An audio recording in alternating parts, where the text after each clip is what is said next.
Horses in the Rohirrim have been tied together since before they were the Rohirrim, when they were the Eotheod. They've forever been involved in raising horses and training horses and riding horses to war.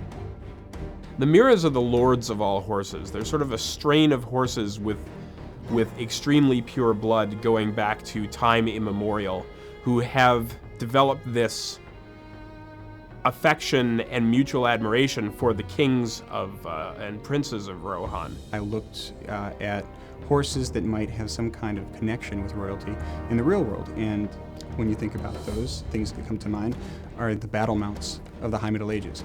And the Andalusian horse, the Carthusian horse, and the Frisian horse have a body type and an anatomy that is extremely muscular, but not overly so.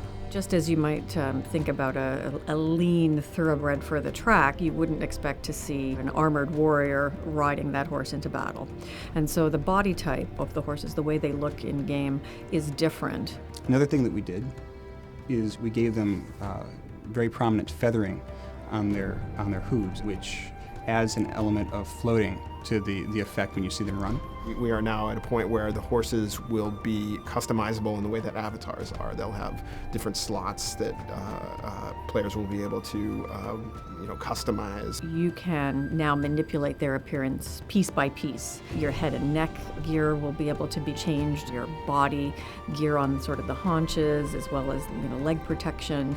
These are all things that players will be able to control individually. There are 3 different kinds of war steeds. There's a light, medium, and heavy. The light's going to be a little bit more mobile. The heavy steed will obviously be a little bit more of a tank. And each one of those steeds will have their own trait tree that as you progress, as you level up, you'll get points that you can then dump into those trait trees. Traits that might include affecting things like your ability to turn sharply, balance-oriented type things, your speed, how well they can evade in battle. You'll be able to ride your war steed around as a travel mount in the places where mounted combat isn't a game mechanic that's in play. There are a few that we're doing war steed versions of, so some of the most popular travel mounts will have war steed armor sets made from their designs so that players will be able to emulate what they may have liked on their travel mount on the war steed.